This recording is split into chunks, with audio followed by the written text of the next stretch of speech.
Ligtas ka pa rin ba kahit na paulit-ulit kang nagkakasala? Halimbawa, gumawa ka ng kasalanan ngayon, tapos hihingi ka na naman ng tawad sa Panginoon, tapos gagawa ka na naman ng kasalanan, tapos hihingi ka na naman ng tawad sa Panginoon, tapos paulit-ulit na lang. So meron ka pa bang kaligtasan kapag ganoon ang ginagawa mo?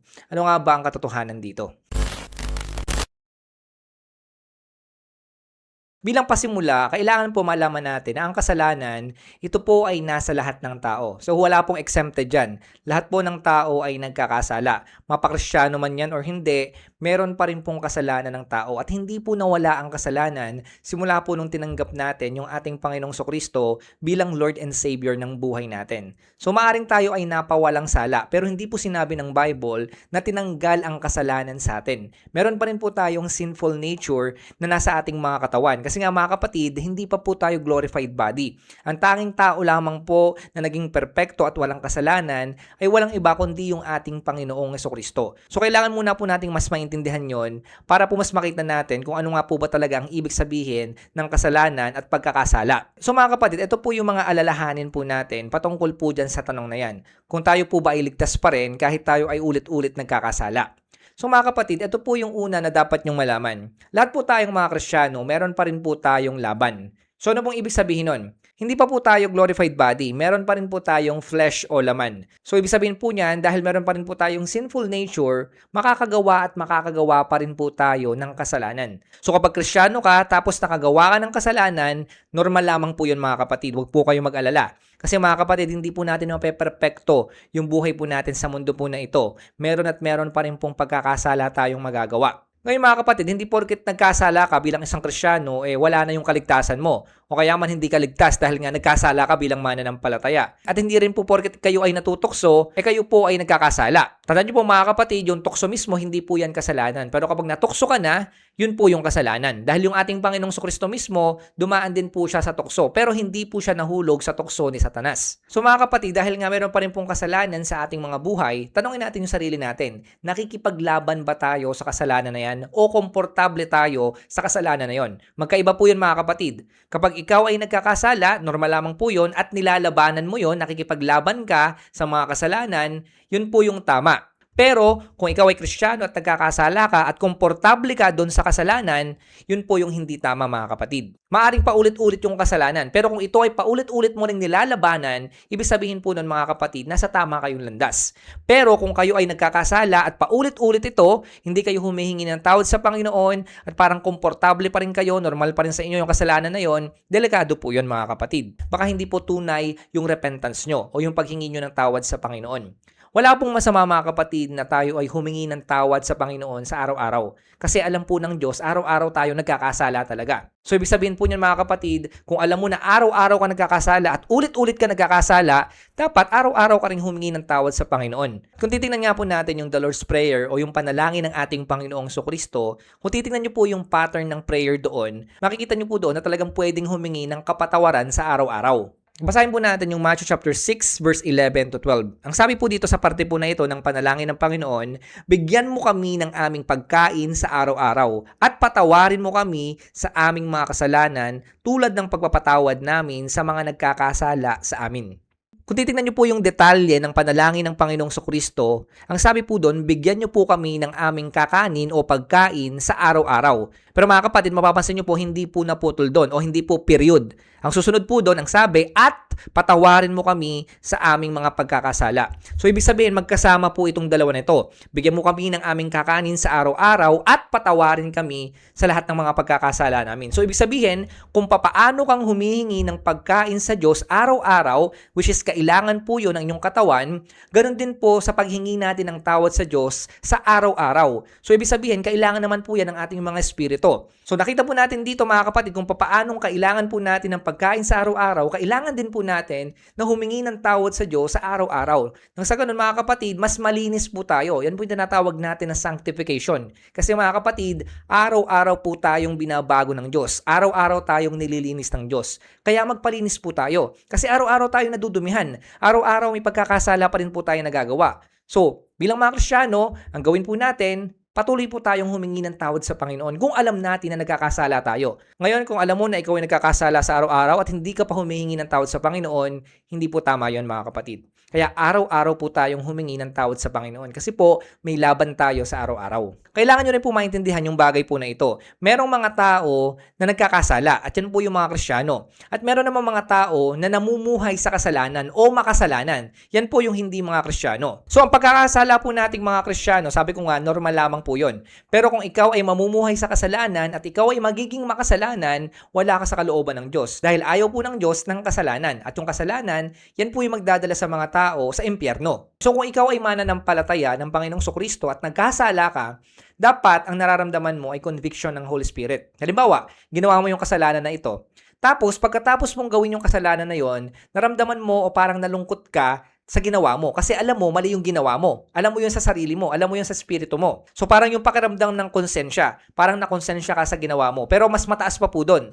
Yun po yung conviction. So kapag nalungkot ka dahil sa ginawa mong kasalanan, okay lamang po yun mga kapatid. Basta ang susunod nun, ikaw ay lalapit sa Panginoon at hindi ka lalayo sa Panginoon. So kung nasasaktan ka every time na ikaw ay gumagawa ng kasalanan, ibig sabihin mga kapatid, nagkakasala ka lang pero hindi ka namumuhay sa kasalanan.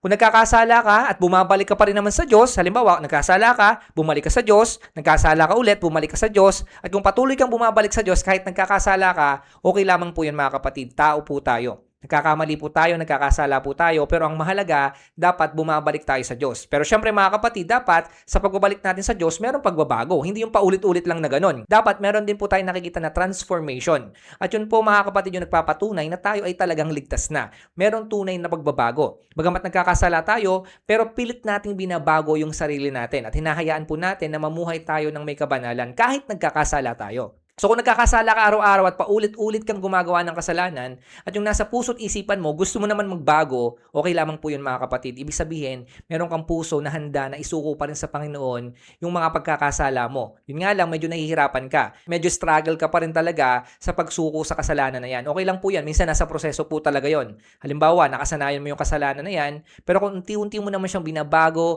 at ibinibigay sa Panginoon, okay lang po yan mga kapatid. Nasa proseso po kayo. Ang mahalaga niyan, patuloy po kayo na lumalapit sa Panginoon every time na nagkakasala kayo at nababago kayo. Ngayon mga kapatid, ang pinagkaiba naman yan sa mga makasalanan o namumuhay sa kasalanan, kapag nagkasala sila, okay lang. Sige lang, normal lang, parang wala lang sa kanila, hindi po sila natatakot, hindi man lang sila nasasaktan, o kaya man, hindi man lang sila natatakot sa ating Diyos, o kaya man sa mga consequence na pwede nilang maranasan. Maring meron po silang religion, sumisimba sila every Sunday, pero mga kapatid, walang pagbabago. Patuloy pa rin na namumuhay sa kasalanan. Kapareho pa rin po nila yung kinikilos ng mundo. So yun po ang delikado mga kapatid. Dapat hindi kayo ganun. Tandaan nyo po ito na hindi po perfection ang ebidensya ng kaligtasan. Tandaan nyo po, ang unti-unting pagbabago, yan po mga kapatid, yung ebidensya ng kaligtasan. Kailangan meron pong pagbabago. Dapat meron pong conviction ng Holy Spirit. Dapat patuloy pa rin po kayong kumokonekta sa Panginoon kahit po kayo ay nagkakasala. Patuloy po kayong lumalaban. Hindi po yung hinahayaan nyo lang na kayo ay mamuhay sa kasalanan. Bilang mga mananampalataya, kung nagkakasala po tayo, humingi lang po tayo ng tawad sa Panginoon. Patatawarin po tayo ng Diyos, lumapit lang po tayo sa Kanya, kahit minsan paulit-ulit tayo nakagawa ng kasalanan, kahit minsan paulit-ulit natin siyang nasasaktan, nandiyan po yung Panginoon. Handa po tayong tanggapin sa lahat po ng pagkakasala na ginawa natin. Bakit pa nga siya bumaba dito sa lupa at namatay sa krus ng Kalbaryo, kundi rin po tayo patatawarin sa ating mga kasalanan. Yan nga po yung dahilan kung bakit siya bumaba dito sa lupa. Para po sa kapatawaran ng mga kasalanan po natin. Kaya patuloy po tayong lumapit sa ating Diyos kapag tayo ay nagkakasala. Huwag po tayong mahiya. Ngayon mga kapatid, dahil nakita nga po natin na mabiyaya ang Diyos, kapag tayo ay humingi ng kapatawaran, patatawarin po tayo, tatanggapin pa rin naman tayo kahit nagkakasala tayo, talaga makikita po natin na napakabuti at napakamabiyaya ng Diyos. Pero sa kabila po ng lahat ng yan, may mga tao ginagawa pong lisensya yung biyaya o yung grace ng Panginoon. Medyo extreme na po yun mga kapatid. Bakit? Kasi nga iba sinasabi nila, sige okay lang naman na gumawa ako ng kasalanan, patuloy pa rin akong gagawa ng kasalanan, at patatawarin naman ako ng Diyos. Tama naman mga kapatid, patatawarin naman kayo ng Diyos. Pero ang problema po doon mga kapatid, namumuhay kayo nun sa kasalanan. Kasi nga, ginagawa niyo yung kasalanan. Walang pagbabago. Nakaasa po kayo na kayo ay patatawarin ng Panginoon. So, delikado po yun mga kapatid. Tandaan niyo po to, sumusunod kayo sa Panginoon hindi dahil takot kayo sa impyerno. Sumusunod po kayo sa Panginoon dahil mahal niyo po yung Diyos at ayaw niyo pong masaktan pa yung ating Diyos. So, ang biyaya po ng Diyos sa ating mga kasalanan, sapat po yan. Patatawarin po tayo ng Diyos sa araw-araw. Pero mga kapatid, nawa nga, huwag po tayong mamuhay sa kasalanan. Hindi po yan ang gusto ng Panginoon. Kung tunay kang mananampalataya, hindi mo hahayaan na magkasala ka kahit alam mo na mabiyaya ang Diyos. Hindi ka magte-take advantage doon na kahit alam mo na mapagpatawad naman yung Panginoon, mapagmahal naman yung Panginoon, patatawarin ka naman ng Panginoon, gagawa ka pa ng kasalanan. Hindi po ganun mga kapatid yung kaisipan ng tunay na Kristiyano. Ang kaisipan ng tunay na Kristiyano, mamumuhay siya na may kabanalan at patuloy siya na susunod sa kalooban ng Diyos kahit mahirap. Nakakagawa siya ng kasalanan, pero mga kapatid, patuloy pa rin siya na susunod sa kalooban ng Diyos. Kasi alam niya at naiintindihan niya yung tunay na biyaya ng Diyos. Ito po yung madalas na tanong sa akin ng ilang mga Kristiyano. Halimbawa na lamang, Kristiyano ka, nanampalataya ka sa Panginoong Kristo. Tapos nakagawa ka ng kasalanan bilang isang mananampalataya. Ngayon, matapos mong gawin yung kasalanan na yon, biglang natapos ang buhay mo. Nalagutan ka ng hininga at hindi ka nakahingi ng tawad sa Panginoon. Ngayon, ang tanong, ligtas ka ba nun? Sa langit ka ba mapupunta nun? O sa impyerno ka mapupunta? Kasi nga, hindi ka nakahingi ng tawad sa Panginoon sa ginawang kasalanan mo bilang Kristiyano. So ano po ang magiging sagot po natin doon? Alam niyo mga kapatid, ang sagot po natin dyan, of course, ligtas ka pa rin. Kung ikaw ay may tunay na pananampalataya sa Panginoong Kristo, tandaan niyo po yon. Kahit nagkasala kayo at hindi kayo nakahingi ng tawad sa Panginoon, halimbawa nung araw na yon at natapos ang buhay nyo, maliligtas pa rin naman po kayo mga kapatid. Kasi hindi naman po nawala yung salvation sa inyo eh. Mapapahamak po kayo niyan kapag na-reject nyo yung ating Panginoong Kristo. Yun po yung magdadala sa inyo sa impyerno. Ang sinasabi lang po ng Biblia, ang mga mapapahamak lang po at mapupunta sa impyerno, yung mga tao na nag-reject sa ating Panginoong Kristo. Yung tahasan pong hindi tinanggap yung Panginoon. At syempre, yung mga taong namumuhay sa kasalanan. Pero kung ikaw nagkasala lang bilang isang Kristiyano, ligtas ka pa rin. Kasi kung yun lamang yung basehan natin, kung makagawa ka ng kasalanan bilang isang Kristiyano, tapos biglang natapos yung buhay mo, wala na pong mapupunta sa langit kapag ganun. Kasi sabi ko nga po sa inyo, may sinful nature po tayo. Ang ibig sabihin po ng sinful nature, kahit wala kang ginagawa dahil nature mo yung kasalanan, nagkakasala ka. Ganun pong katindi yung kasalanan. So, ibig sabihin po niyan, mga kapatid, yun po yung original sin na namana po natin kina Eva at Adan. So, kung ang magiging basehan po natin yung paggawa natin ng kasalanan, bago makapasok ng langit, wala pong makakapasok sa langit kung ganun, mga kapatid. Kaya nga dyan po papasok yung biyaya ng Diyos eh. Sa biyaya lamang po tayo ng Diyos nakaasa. Sa biyaya lamang po tayo ng Diyos na ligtas. Hindi po sa mga gawa natin. Hindi po sa pagiging perpekto natin. Kung pagiging perpekto lamang po mga kapatid, sinasabi ko muli, wala pong makakapasok sa langit. Lahat po tayo may mga pagkakamali, nagkakasala pa rin. Basta ang mahalaga, nananatili ka sa ating Panginoong Kristo. At habang may buhay ka, patuloy ka na sumusunod sa kalooban niya. Kung nadapa ka, tatayo ka. Kung ikaw ay nagkasala, manunumbalik ka sa Panginoon. Magsisisi ka sa mga kasalanang ginawa mo. Yun po yung pinakamahalaga mga kapatid. So habang naghihintay po tayo sa pagbabalik ng ating Panginoong Kristo, bagamat nagkakasala pa rin po tayo, pero mga kapatid, balik lang tayo sa Panginoon. Nandyan po yung Panginoon, hinihintay tayo. Kung tayo ay nakagawa ng kasalanan, tumalikod tayo sa Kanya, maaaring nasaktan po natin yung damdamin niya. Muli mga kapatid, hindi po lumalayo yung Diyos sa inyo. Ang nangyayari, tayo po ang lumalayo sa Kanya. Kasi nga, maaaring nahihiya tayo. Piling natin, di tayo karapat-dapat sa Kanya. Pero hindi po mga kapatid. Yan po yung pinapaisip ni Satan sa atin. Pinapaisip niya na kapag nagkasala tayo, galit na galit yung Diyos sa atin, hindi tayo tatanggapin ng Diyos, masusunog tayo kapag pumasok tayo sa simbahan. Wala pong ganun mga kapatid na sinasabi yung Biblia.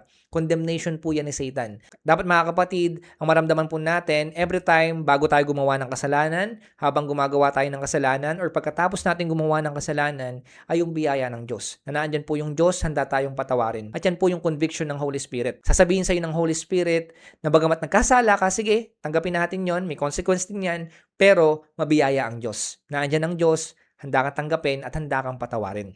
So anumang kasalanan mo kapatid, tandaan mo, handang-handang patawarin niya ng Panginoon. At hindi magsasawa yung Panginoon na tanggapin ka. Kahit minsan, paulit-ulit kang tumatalikod sa Kanya, naandyan pa rin ang Panginoon. Sasalubungin ka pa niya at yayakapin ka pa niya pagbalik mo sa Kanya. So kung tingin mo nagkakasala ka araw-araw, at kung tingin mo paulit-ulit mo nagagawa yung kasalanan, kapatid, huwag kang matakot.